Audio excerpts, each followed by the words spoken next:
Caffeinated Thoughts Podcast. Hi, this is Vander Hart. Welcome to another episode. Today we have a very special podcast, 2 interviews. The first one is with Joe Walsh, former Congressman Joe Walsh, not the singer Joe Walsh.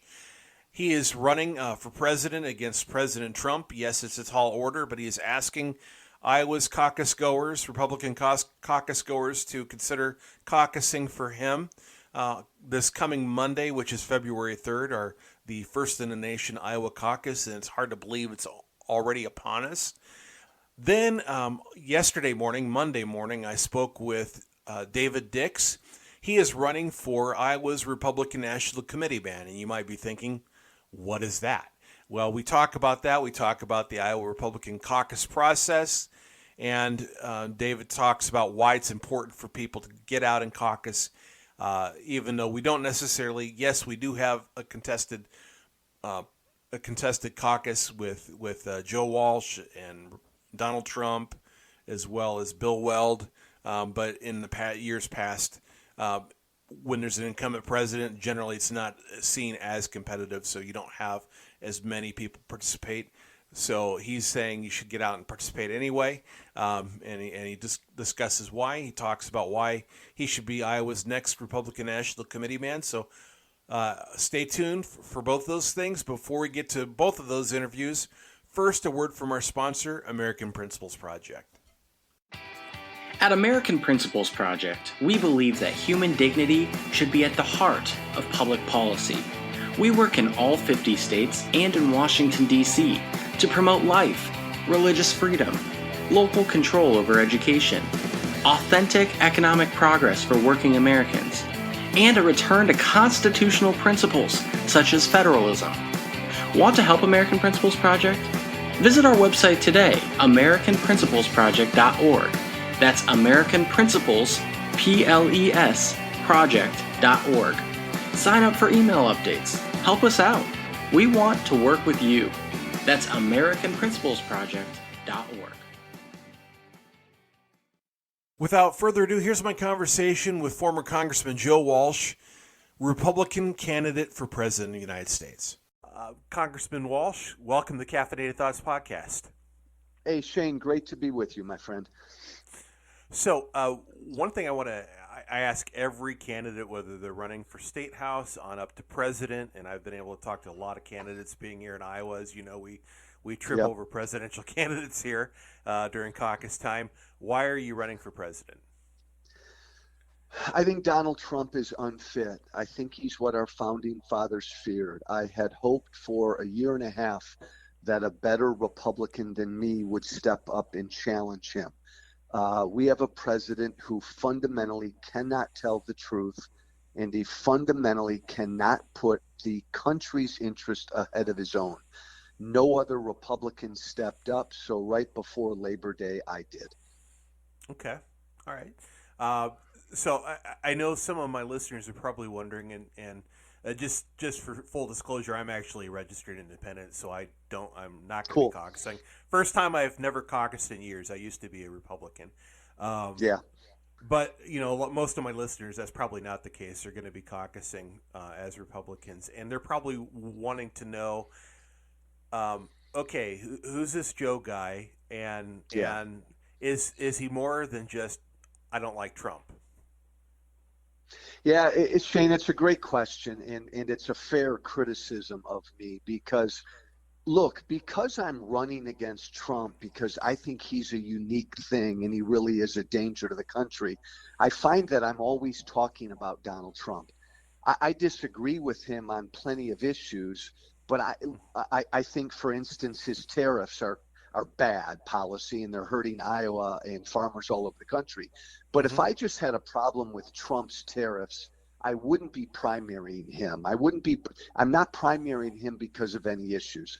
I'm primarying him because of who he is. But now, who is Joe Walsh? Look, I'm a former conservative congressman. I was one of the most conservative members when I was in the House. What I often tell voters in Iowa is, Republicans, if you like some of the things Trump's done, well, I like some of the policies he's enacted. I just don't think the country can take 4 more years of his craziness and chaos. And what you'd get with a Joe Walsh presidency would be good, restrained, conservative policy without all the cruelty, without all the other Trump stuff. Okay. So I was at your event in Polk City Friday, Yeah, and you talked about an issue I'm not hearing any Republicans talk about, and that was climate change. And I want to yeah, push back. I want to push back a little bit on that. I sure. think I see where you're coming from, but I would say that. Well, let me pull up the quote because I want to make sure I don't misquote you. And I You haven't always been here, Shane. This is an issue I've kind of learned more about, but go ahead. Okay. Basically, you said, so I want to apologize to you on behalf of my party because my party has been missing at the scene. We've got to get with everybody else and have a seat at the table because right now the Yeah, only people sitting at the table is to figure out what we're going to do about climate change and championing the environment. Our Democrats, Republicans are all over in that corner saying it's a hoax, it's a hoax, it's a hoax. yeah. But you said basically so we get Trump out of the way. And I guess my pushback would be is our opposition to climate change policy predates Trump. Yes. And Shane, it's a great point. Look, I think that's right. And Republicans have generally been skeptical of climate change. And look, I was in conservative talk radio for 5 or 6 years, and I expressed some healthy skepticism Hmm. over the years for this notion that, look, obviously climate change is real. It's a 4.5 billion year old planet. Of course, the planet gets hotter at times and colder at times. The question for us is what's been man's impact on it? And I think that's what we all need to be honest about and look at. Here's the point I was making there, though. Okay. I've had enough private conversations with Republicans in the House and the Senate who understand a couple things, Shane. They know how this issue is hurting the Republicans politically. And if we don't acknowledge that it's real, we're going to lose young voters. And a lot of them have told me privately that, like me, the more they've looked into this issue, it is an issue we should explore. And we shouldn't, as Republicans, just say right at the get-go that it's a hoax and we're not even going to talk about it. I do think that once Trump's gone, I do think you'll see more Republican courage come to the fore and say, this is an issue we ought to talk about. So if you were to be elected in a Walsh presidency, Yeah. what kinds of policies do you think would be worth pursuing? So I'm going to go out on a limb Yeah. and say you're not a fan of the Green New Deal. No, not at all. Not at all. Okay. Not at all. And the bad thing, Shane, is because look, there are radical people on both sides of this issue. On our side, you've got the radical folks who say it's a hoax. I'm not even going to talk about it. And then on the Democrat side, you've got the radical people like the Green New Deal people who say the world is going to end tomorrow. Now, the problem for us is that side is dominating the discussion because we don't even take part in the discussion. So, no, look, I don't want what the Green New Deal is, and I don't want what most Democrats want, which is we need massive government solutions right away to solve this problem. We got to get rid of fossil fuels, oil, and fracking tomorrow. Heck no, that's absolutely the wrong thing to do. This is the most innovative entrepreneurial country in the history of the world. We people outside of government can help figure out some things we need to do. But I don't want the Green New Deal and that radical stuff to dominate the conversation. Right. Okay. So another thing you mentioned illegal immigration, and Yeah, that has to be a topic that I'm frustrated with because yeah, neither side seems to want to or have any interest in talking about how we can compromise and come to a solution that's a bipartisan solution. So you right. said some interesting things on Friday about that. I just wanted to see if you'd recap. Look, Shane, I'm an immigration hawk. I was talking about the border way before Trump got elected. And when I was in Congress, this was a big issue for me. And I do believe this is the issue that got Trump elected because most Americans know it's just unfair and wrong and costly for people to be able to enter our country illegally. So step one is, we have to secure, if we're going to have borders, we've got to secure them. That's where everything's got to start. And then once we get that set and in place, and that's partly, Shane, a wall, but it's not just a wall. That's why Trump's just so stupid. All he talks about is the wall, the wall, the wall. That's only part of it. There's so much more we can do along the border. But then, once we've got that figured out, then we've got to be honest. We've got anywhere from 12 to 22 million people who are in this country illegally. We've got to figure out who they are. There are different classes of these people, and we've got to come, as you just mentioned, both sides got to give a little and figure out how to handle that problem. It's an issue that I would want to lead on. Okay. So, things like, hey, Republicans, you maybe need to let's not punish children of Thank you. Immigrants. Amen, Shane. Amen. Yeah, that's something that I've been, as a Christian, it's like, why? Yeah. We've never had a society where we punish the children for the wrongdoing of the parents. So that's Shane. Yeah, you're right, man. And that's an area where, like, I've got to give a little bit. As you mentioned, the children of people who came here, they need a permanent solution, and Republicans got to give on that. Now, I did. When President Obama tried implementing it by executive action, I opposed that just because of the process. Yep. But Congress, if they want to do it, fine. Yes. But yet, and Democrats, they need to be concerned about border security because we do have a legitimate question. I'm all for immigrants, and I'm all for refugees even coming here. But let's come to lawful ports of entry. Yes. And not Amen. cross the border. Amen. So. All right, I think we Amen. solved this thing, Joe. So let's. What, Shane? You and I know what the answer is. The problem is both political parties are scared to death to give a little, and they're going to have to. Right. So, what are some of the other issues you're concerned about as we look at 2020 and beyond? The biggest issues, and I think the biggest issue staring at us, is that we're almost $24 trillion in debt, and neither political party wants to do anything about it. And the biggest driver of our debt is the fact that the American people are living longer and longer and longer, and that's a good thing.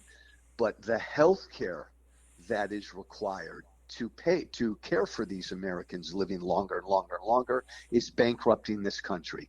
And I'm talking about our entitlement system, Social Security, Medicare, Medicaid, now Obamacare. We've got to have a real grown-up discussion on how we're going to pay for all of this health care, or this country will be bankrupted. This is one more issue, Shane, that both political parties, in this case primarily the Democrats, are afraid to talk about.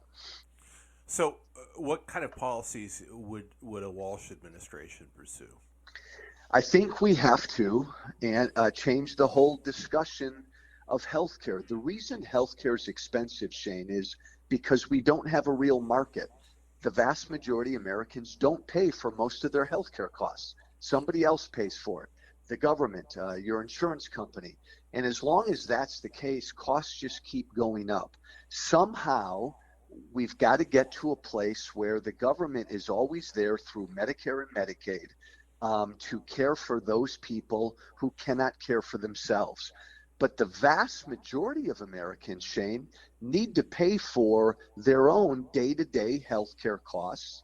And the vast majority of Americans of means should have catastrophic care, which is what insurance was always designed to be. It should be looked at more like automobile insurance, Shane. When you and I go put gas in our car, we don't use insurance. When we go change our oil, we don't use automobile insurance. It's the exact opposite for health insurance. We use health insurance for everything. We've got to change that because it's driving up the costs. So I'd like to lead that discussion because right now Medicare, Medicaid, and Social Security are on the fast road to bankruptcy. So ideally, maybe everybody has a catastrophic plan plus an HSA. Yeah, Okay. plus an And, HSA, a catastrophic plan. And, again, then that would include, I think portability is really important when it comes to pre-existing conditions. So if you move from job to job, whatever, you've got a plan that's portable as well. But yeah, catastrophic and HSAs for most of us. okay. What to do about Social Security? There are a couple easy fixes that just take political courage. We should raise the retirement age.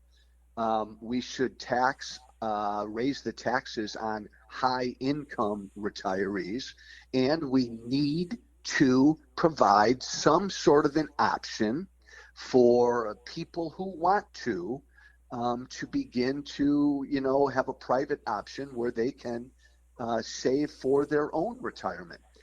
I'm in my 50s, Shane, and I know George W. Bush, brought this up a few years back, and he got slapped down. But still, the vast majority of Americans younger than me don't think they'll ever see Social Security, and they probably won't. So we ought to provide an option where they can plan for their own retirement. Right. I mean, if they take that money in their 20s and Bingo. invest it now and don't touch it, I mean, they're definitely gonna have a much better retirement nest egg than just depending on People this should have on that that option. People on should that have monthly that social, option. yeah, on the monthly Social Security check. And Yep. you're raising the retirement age just in my mind makes sense as well. Yep. Because with life expectancy increasing, it was Yeah, never designed for people to be on as long as they've been on. absolutely. Now I know some pushback. I've gotten this from some Democratic friends when I brought up that this particular point is, well, what about people who are doing manual labor who can't physically work beyond the current retirement age? There are ways that you can work with that and divvy up vis-a-vis different occupations, how you handle the retirement age. So there are ways to work with that. Okay. So looking at we just had the March for Life Yeah. last year and marked the 47th anniversary of Roe v. Wade. What do you believe can be done to continue to advance a pro-life agenda at the national level? It's a great question, Shane. I'm pro-life. I do not know what the answer is when it comes to this issue. I know that, and you asked about Washington in particular. What can Washington do about the life issue? Well, I don't know. If Washington all of a sudden said abortion nationwide is illegal, you'd have riots in the street. Half the country would riot. If Washington said all abortions are legal, you'd have riots in the street. Half the country would riot. So there's no Washington solution to this issue.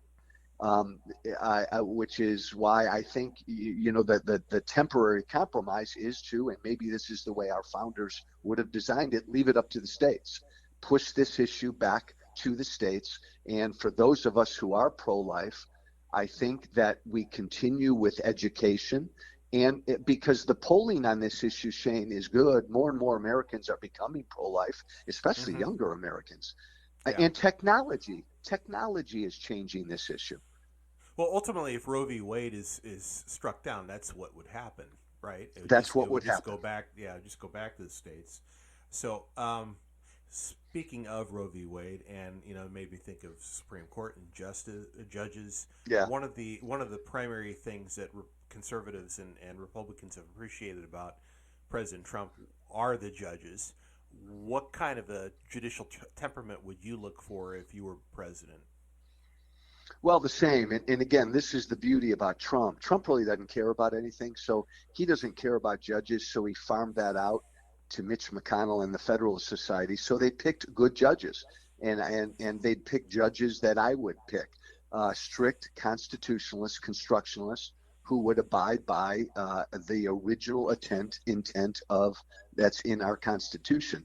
Though not judges who would legislate from the bench. So a President Walsh would pick the same sorts of judges. Okay. Moving on to foreign policy, how would you approach Iran? Because whoever's going to be the next president, we're going to still be dealing with Iran, obviously. Yeah, a couple things. I've publicly said, and I believe it. I thought what Trump did when he assassinated that Soleimani, that bad guy, the Iranian general, I thought that was a stupid thing to do, because I think that action is going to get more Americans killed, and it's going to just drag us more further into the Middle East. For my entire life, Shane, and I don't know how old you are, I'm probably older than you. For my entire life, we've been trying to remake the Middle East. I'm tired of America trying to fix and remake the Middle East. The Middle East needs to fix and remake themselves. Under a President Walsh, our troops actually would come home from Afghanistan. Our troops would come home from Syria and Iraq. We would begin to really get American troops out of that entire region. When it comes to Iran, look, the Iran deal, I did not approve of the Iran deal with Obama because it only addressed the nuke piece. It did not address the fact that Iran is the largest state sponsor of terror. I think that is as much a danger as Iran having a nuke. So that needs to be a new deal with Iran that includes that needs to be implemented immediately. Okay. So how, in terms of addressing terrorism, if you pull everybody out of the Middle East, what would your approach to the war on terror, look like?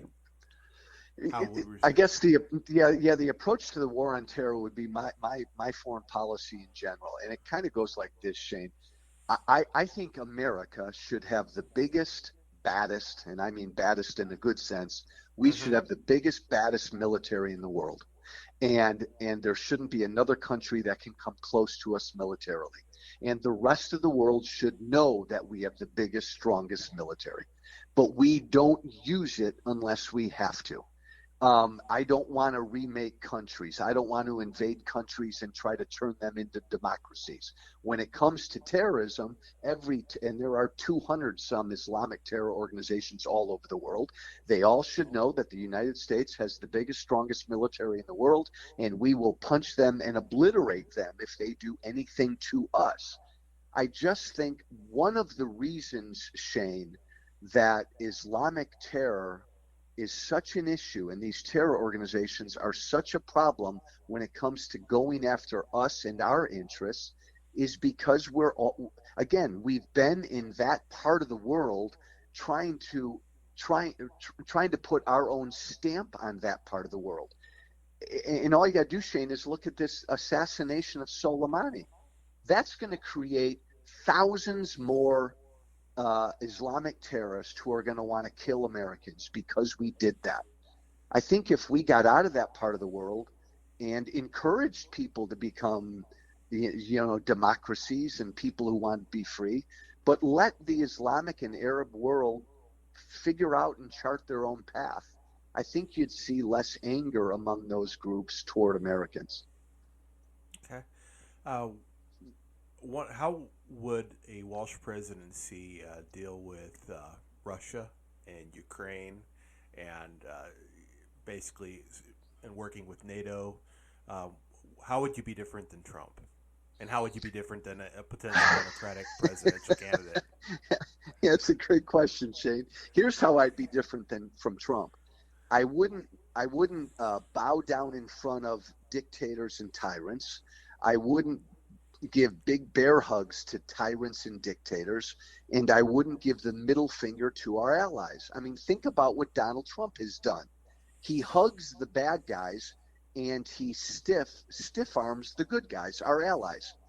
If Obama had gotten down on his knees in front of Kim Jong-un like Donald Trump did, conservatives would be beside themselves. If Obama had let Donald Trump or had let Putin drag him around on a leash like Trump lets Putin do to him, conservatives would have been irate. So the problem with go ahead. Well, Obama did tell it wasn't Putin, but his predecessor that, hey, wait till my second term, I can be more flexible. Yeah, but that to me, Shane, that was fine. That's just an American president saying, I got an election coming up. I got to be careful what I say. After the election, we'll work on some stuff. That's nowhere near Donald Trump literally acting like Vladimir Putin's puppet, which is what he's done. Donald Trump's made America weak. America has lost respect around the world from people we want to respect us because he's weak. He sides up to the bad guys in the world, and I actually think the problem is, again, all Donald Trump cares about is Donald Trump, so he's probably got business interests in Saudi Arabia and Turkey, which is why he coddles up to the bad guys. We can't do that. Yeah. Speaking of NATO, I brought up NATO, and one of the things I may not necessarily agree with how President Trump is trying to do it, but I think one of his concerns that he's brought up with NATO is legitimate, and that's they're not spending enough on their own military. And how do you think, what would be the better approach, you think, to get NATO members to actually take a little more ownership of military spending? That way, United States isn't, footing a bigger chunk of the NATO bill. It is an issue, Shane, and it's a legitimate issue. And I guess it's consistent with my view of the world in that I don't want America militarily out there, and I don't want other countries having to be so dependent upon us militarily. I get that. And so there's part of me that agrees with part of Trump's instinct that these NATO countries got to start defending themselves more. That's good, but NATO is also good. The alliance in principle is good. And I don't believe this president believes that. And I'll tell you what, nobody would love to see NATO broken up more than Putin. So it's a real concern. Okay. Bringing it back home, and then we'll close out here. One of the things that I've been really concerned about when I see the rise or when I see the left tacking even further left, and I'm seeing more and more people being woke, and I'm seeing the conflict between the LGBTQ agenda and religious liberty. How would you navigate that as president? It's a great question. You make a great point. The further crazy left the Democrats go, the easier it would be for a Joe Walsh or a Donald Trump to beat the Democrats in November. Look, this country was founded upon religious liberty, point blank, period. And I think generally Republicans need to lean into the idea that you can identify as whatever you want to identify. That's fine. You can be whatever you want to be, but you can't force me to go against my religious beliefs. It goes back, Shane, to like that the Colorado baker. A same-sex couple went into that Colorado baker. We're getting married. I want you to design and bake a cake for our wedding. We should live in a country where that couple has a right to get married, but that baker has a right to follow his religious principles and decline to make that cake. We don't live in that country right now. We've got lawsuits like this all over the country where Christian businessmen and women are being sued. And I think it's important as president to, again, I don't want Washington to necessarily solve this, but I want my president to use the bully pulpit to defend religious liberty, respectfully acknowledging that we live in a world where we do have people identifying however they want to identify, but respect my rights not to accept that. Right. Well, and kind of piggybacking onto that, one of the things that we're seeing is we're seeing a whole spat of not obviously at the federal level, but you do have the Equality Act that just passed the House all over the states. Yeah. For instance, you got these transgender girls now entering women's sports, and I just read an article last week about a MMA fighter, transgender girl, Yes. who Yeah. got the Yeah. Bravest Athlete of the Year award and actually Yeah. broke a couple of opponents' skulls. Yeah. So, Yeah. is that something as president would you point out? It's like, hey, can we exercise some common sense here? Absolutely. Again, Shane, I think you and I are in the same place. I don't want to see a law coming out of Washington, but I want a president to express common sense.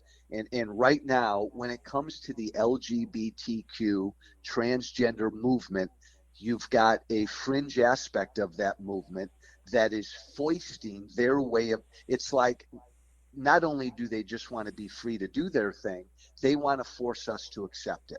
So my 16-year-old daughter has to share a shower with a transgender male in a high school. That shouldn't be the case at all. Well, transgender female, technically.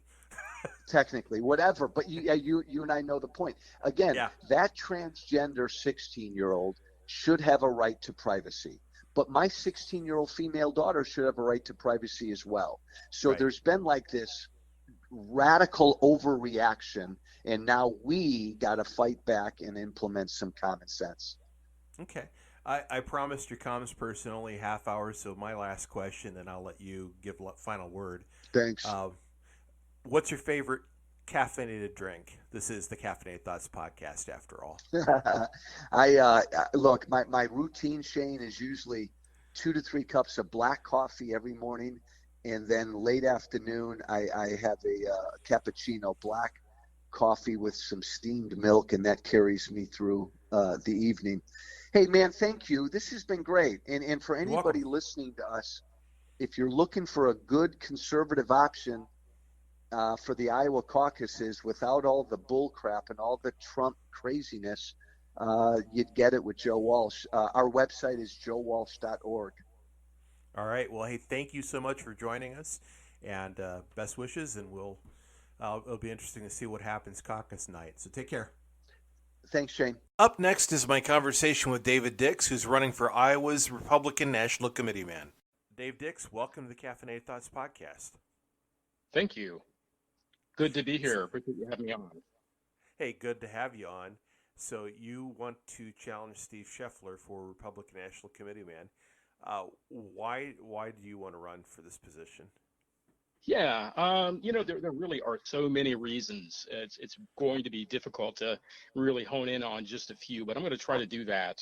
I think that first of all, the motivation to be involved politically is kind of the first aspect to that, and it has everything to do with my desire to do what I believe is a good thing and helping make sure that we all do our part.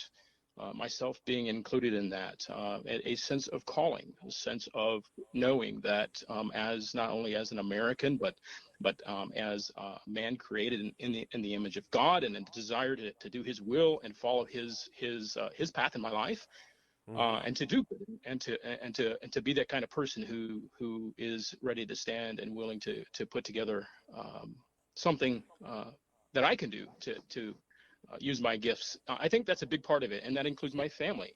I don't think these are the sorts of endeavors that you get involved with lightly, because when you step up for anything. I ran for state house here in Iowa in 2010. When you put your name out there, when you put yourself out there, you really in many ways are kind of sticking your neck out there, and you're making yourself vulnerable to so many other things, and it can be a challenging and even a nerve-wracking thing. So you have to be really prepared for that and know why you're running. So my first and primary purpose in doing that is to help do everything that I can to ensure that we're maintaining the sort of things that I believe that our country was founded on, the United States of America, so that I can make sure that I am passing on to the best of my ability those freedoms and those rights that are God-given rights to my children. That's really the biggest reason that I'm running. There's not a bigger reason than that. I love my family, I love my friends, and I love this country, and that's the truly the biggest reason. That's not necessarily the political reason for it, but I have a sense of calling to this political endeavor for that reason primarily. Before we get further into some of your reasoning for running, I don't want to make an assumption that my listeners understand what the Republican National Committeeman position is. So would you give kind of a rundown of what that position is and what it entails? Yeah, that's a great question. In fact, I'll be very honest with you. Very few people have really understood what first of all, what the National Committeeman is. I've talked to a lot of people over the last several months, really even longer than that. And people are like, well, what is the National Committeeman? What does the National Committeeman do? Who elects the National Committeeman? I get those questions constantly. And it's a fundamental breakdown of educating the not only our people, but a fundamental breakdown of educating the Republican people and making sure that they're properly informed. And while I understand everybody has a level of responsibility that if they want to know something, they can go figure it out, or at least they should be able to try to. Now, the interesting thing is it's really difficult to find a job description of any kind, whether at the RNC or even at the state level. It's something I think should change. I think we should be educating people more about what our higher level positions are. But in essence, the National Committee person, okay, there's a National Committee man, there's a National Committee woman. They are representatives, okay? Just like a delegate is a representative. So as a delegate of my precinct going to the county party, I would be a representative. I represent my precinct. I represent the Republican Party. I represent those values and principles. I go to the convention. I vote on things, rules, and so on and so forth. There are committees, ideally, and so it's really a higher level picture of really what's a smaller level thing. It's like George Washington. When he was in Virginia, he became a delegate to the First Continental Congress so that they could begin to put together the reasoning behind why they needed to take up arms against the British. He was a delegate. He was a representative. To make it really simple, the National Committeeman is just that. He is a representative. He's a representative for Iowa Republicans specifically. He doesn't represent all of Iowa. He represents Iowa Republicans, the state party, the Central Committee, to the Republican National Committee, where he would sit on a variety of committees, vote on a variety of things. Some of the primary tasks of a National Committee person is to ensure that there's a really good caucus to convention process, make sure there's proper recruitment happening, make sure that they're working really diligently at protecting the really critical aspects of the platform. So they're a platform person putting platform information together. They're also an individual who's very, very, very focused, or should be very focused, on making sure that they're not only working hard to elect the president of the United States. Certainly that would be a very high responsibility, and nobody should be in that position if they aren't ready to stand up. I would say, hey, if you can't support a Republican for a particular reason, maybe you should, step down. I'm not saying that's the case. I'm just saying that it's an important aspect, because we are seeking to gain majorities. We're seeking to make sure we elect people at those levels. But also, as a representative to the RNC, that individual is also a representative to Iowa on behalf of the RNC, and ought to be probably the hardest working person inside the Republican Party at the most intimate levels, i.e., at the precinct level. There should be a lot of activities going on. There should be some things happening. People should be being recruited. People need to be being talked to. People should be supported, not only financially, but supported with the efforts that you're putting in to finding out, hey, how can I help you get elected? What sort of things do you need?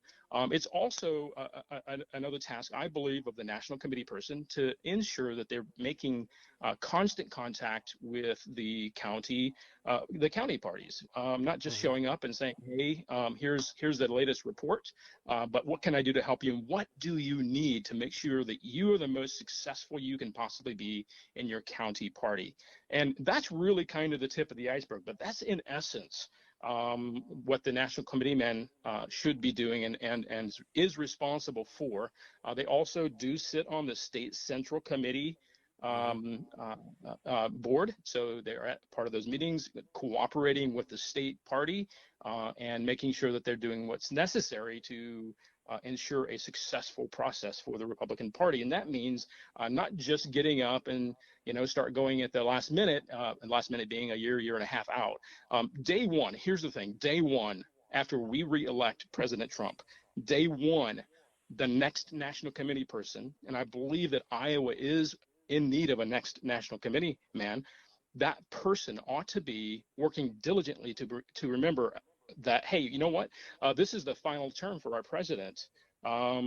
Who's going to be next? What sort of things need to be done? So the work begins day one, and the work doesn't mean just putting up a bunch of stuff on social media. It means grabbing a shovel, digging, getting down in the trenches, leading from the front, and making sure that the sort of things that are happening inside those precincts and above are really taking root. And so that's the sort of thing that I'll do. So yeah, so nuts and bolts. Just to boil it down for summarize what you just said here. Well, every state gets one Republican committee man and one Republican National Committee woman, as well as the state party chair sits on the RNC as well. So Iowa gets 3 representatives to the Republican National Committee. The Republican National Committee also, they vote on who's going to be the next RNC chair as well, even though the president generally has a lot of sway. If the president's the member of the Republican Party anyway, has a lot of sway of who's the next RNC chair. But you go to the different quarterly meetings, you go to the convention, you go then again, as you said, you're on the state committee, central committee as well. So thanks for that summary, that recap, because I know I've talked with my wife and I've mentioned this position before. And she's like, what is that? Nobody really hears, unless you're tied into Republican politics, you don't really know what this position is. So, this position is decided on by at the state convention. Delegates at the state convention vote on that person. So, why is it, for your purposes, what do people need to know going into this upcoming caucus week from today? Yeah, it's a really important time frame between now and now. I have a committee of 10 individuals who have been tirelessly working behind the scenes along with me to kind of get prepared and ready to go. And this has been one of my priorities is to make sure that we're talking to folks so that they understand that, we don't have 16 presidential nominee or potential nominees that you're going to vote for at the caucuses, but it's really important for you to continue to be involved in that. And I think we need to do a better job of educating our Republican folks, conservative folks on the important issue of the other reasons why they ought to be going to caucuses. It's such an important process that's in addition to a presidential caucus type thing, and that is making sure that you're having folks voted in, because one of the things that happens at the caucus is they also are going to elect 2 people out of each precinct to represent that precinct as a central committee member inside of that county. So between now and literally a week from now, it's really important for people to know that it's a good thing for you to go to your caucuses beyond just the presidential side of things, because there are going to be people who are voted in. Platform information is going to be talked about, so you can bring a plank to that and have it submitted. So if there's something in the platform that we have that somebody's interested in improving or making some changes, that's where the process begins. And it's a really important aspect of things, because the platform is essentially our decree of what we believe as Republicans, and it's really an important thing. So, but ultimately, go ahead. Oh yeah, I was just going to say, but then they also send delegates to the county Correct. convention as well as district convention. Yeah, so there will be in my precinct. I'm in Bondurant 1, and every precinct is different. There is a formula based on the number of votes from the previous election to the governor. Don't know how those formulas work exactly. I know that in my precinct there are 4 delegates that will go, and every precinct's gonna have a different number. But that's really important, because once they're elected at their caucuses, then they represent mutually that particular precinct, and then they will go to the county convention, which I believe is about 5 weeks after that, and again represent that precinct. They'll be able to be part of a very important meeting, and their vote will count towards everything that is voted on at that particular place. So rules and platforms and all of that. Yep, and those folks eventually send the state delegates or decide on who's going to represent the county at the district. Well, actually, I think county. Correct me if I'm wrong. County convention delegates pretty much get to be district convention delegates, right? Not all of them. Not all There of them. are Okay. Yeah, there are a certain number of delegates that will not get to move on. Okay. That too will get put on at the county convention. So only a certain number. I Okay. don't know what that number is, but a certain number will go to the district convention, and every single one of them that goes to the district convention is automatically in the state. Which, by the way, there's also an alternate. So there are alternates that will get voted in as well. So that if the seats are not filled at the convention, those alternates will be there, those who show up, and they would then be able to fill those seats so that there's always a certain number of voters that are there that can vote on those issues. Okay, that's where I got mixed up. It's district that goes to state, not vice versa, or not the county to the district. Okay, gotcha. So.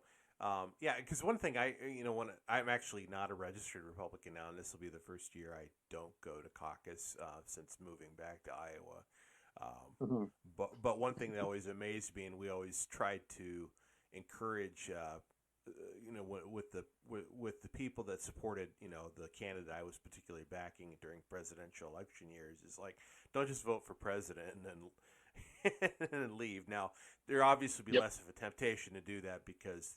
While yes, there is a competitive caucus, competitive. I'm using that word competitive very loosely in that President Trump does have challengers, but I think we all know what the end result of this nomination process is going to be, and that's going to be President Trump will be renominated as the Republican candidate for president. But after that vote, and Republicans, unlike Democrats, it's our caucus is actually kind of that caucus is kind of boring, and then we just vote on a piece of paper and then they count them up. That's it. We don't move around I keep saying the royal we. I'm not a Republican anymore, but Republicans don't move around the room like Democrats do, and it's not quite as boisterous. But people, one thing back in 2008 that the Ron Paul people. Were very good at doing is reminding their supporters not to leave, and that's one of the reasons why the Ron Paul faction of the party actually ended up taking over all the leadership spots because they stuck around and they said, hey, yeah, we want to be we want to be a delegate to the convention, we want to be a member of this county central committee party, or central committee. So yeah, don't leave, hang around, volunteer. So just my plug in, if you're gonna caucus for Republicans, you want to make sure that you're part of the whole caucus to convention process. Yeah, that's a great point. And not only that, but invite folks who you know in your precinct. I was in a meeting the other day, and we have started up a brand new Bondurant Republicans here. And there were a pretty good number of folks that showed up to that particular event. And when I was speaking, I asked everybody there to show a raise of hands of anyone who could name 10 active, involved, excited Republicans inside of their own precinct. And I had maybe 2 people raise their hands. That's a problem. That needs to be fixed inside of our party. Those are the things we have a tendency as leadership to really focus on the big horizons and the big things and the big events and the big raised monies. We often forget about the little guys and gals in the precincts and getting out to them and saying, listen, you know what, you're important to us. Your voice matters, your opinion matters, and you know what, there's a lot of talent out there, a lot of folks who have great ideas. And one of the things that we need to be doing more of, and I'm going to be doing this as the National Committeeman, is getting out to those places, getting to know those folks, and begin that process of inviting them in.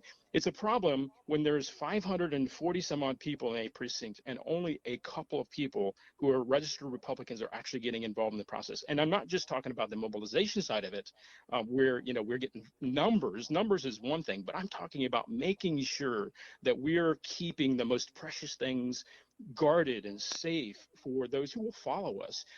The issues of life and Second Amendment, If we're going to win that battle, it's not all going to happen on social media. It's not all going to happen over the airwaves. It's going to happen in living rooms. It's going to happen in coffee shops. It's going to happen by talking to people and having those passionate conversations saying, yes, we do believe in life at conception, and we're going to do everything in our precinct to make that happen.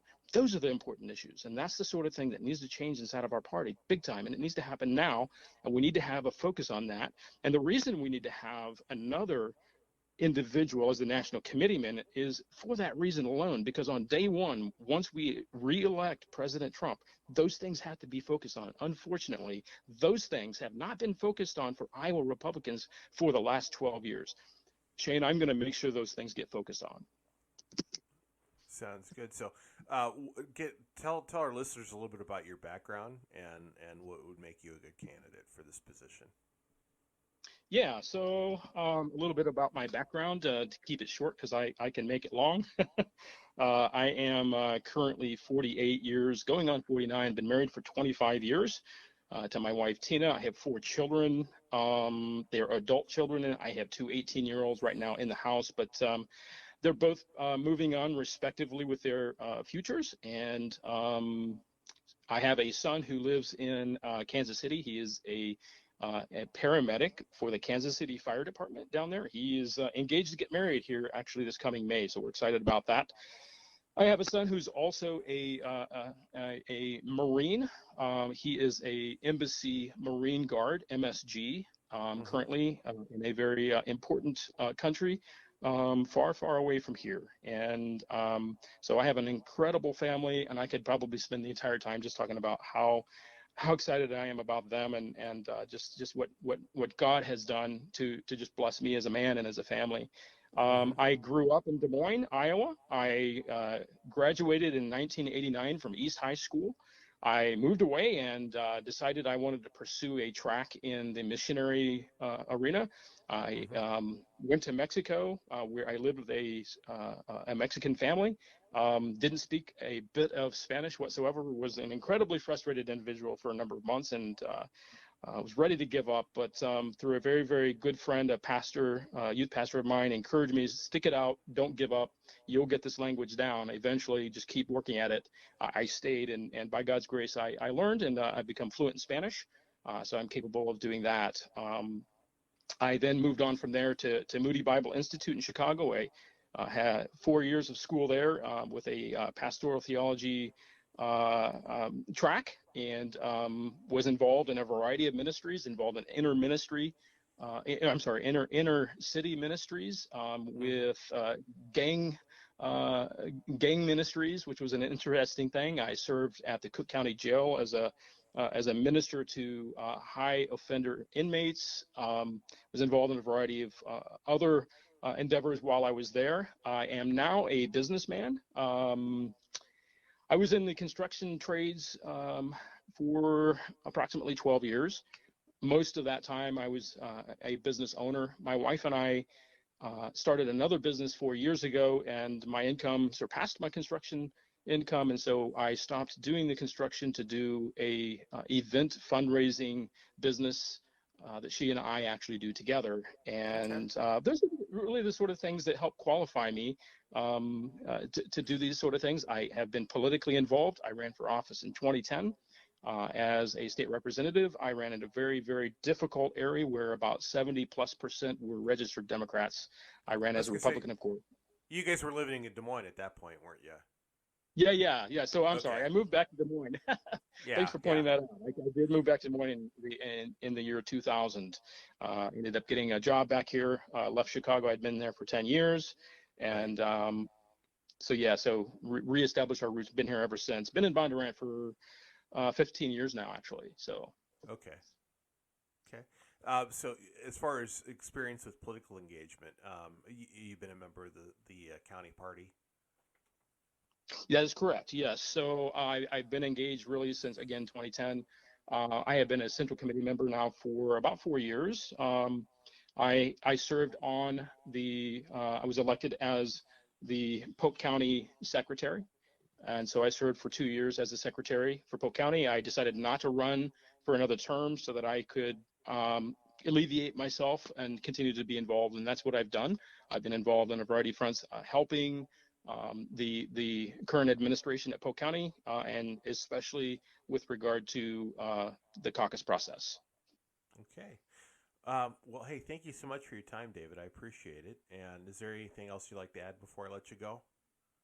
Well, thank you. First of all, thank you for having me on, Shane. I really appreciate it, giving me this opportunity to share with folks a little bit about me and my passion. And I just want people to know that I really believe that Iowans do want to have a new individual at the national committeeman level. It's time. It's a good time. I've had the question, is this really a good time? We're trying to reelect President Trump.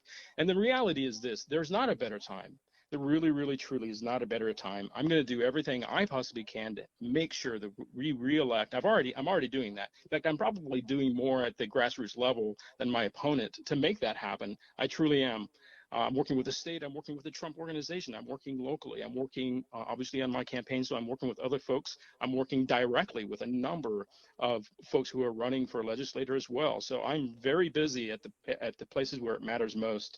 But in addition to that, we have to remember that there are going to be 4 years served, and I'm pretty sure that my opponent is probably going to go ahead and hang it up after those 4 years. We need to have somebody that's dedicated, committed, and ready to have a vision to look forward with regard to who's going to be next, who's going to step in and run as the national committee, not national committee person, but as the president of the United States. We need to have a RNC member right here in Iowa, which is currently the first in the nation caucus status state, that's going to have boots on the ground, is going to have people properly integrated, properly cooperating and working together in every facet, and educating and training folks at the most basic levels day one, 4 years before that next election happens. And that's one of the big things that's going to separate, I believe, me from the current national committeeman. And I think I want people to know my passion and my desire to do that, and to know that I'm passionate about you and what you believe as a Republican. And I want to hear what you have to say and what you believe needs to happen between now and this next election and the following 4 years after that. So thank you very much for having me. I hope You're I welcome. have your support. I also want to mention you can go to my webpage, and it is empoweringiowarepublicans.com. You can go there and learn a little bit more about this run that I'm doing. And you're also welcome to contact me at dave@empoweringiowarepublicans.com. All right. We'll be sure to include that link when I put the podcast up on the website as well. Hey, thank you so much for your time, and best wishes to you. Thank you, Shane. A pleasure. Appreciate everything. That concludes today's episode of the Caffeinated Thoughts Podcast. Thank you so much for listening. If you happen to be listening to this podcast somewhere other than on our website, please be sure to check out caffeinatedthoughts.com. That's caffeinatedthoughts.com. That's CAFFEINATED thoughts.com. Or you could just Google Caffeinated Thoughts, and it'll show up at the top of your search screen. Also, be sure to listen to us using your favorite podcast app, whether that's Apple Podcasts. Please give us a 5-star rating. We would appreciate it. If you don't like what you hear, just forget I said anything. Also, you can listen to us on Spotify, on SoundCloud, on Stitcher, and on Google Play. If there's a podcast app we're missing, feel free to drop me a line at shane@caffeinatedthoughts.com, and I'll try to remedy that. Again, thank you so much for listening. I hope you guys have a great week. Take care, everybody. God bless.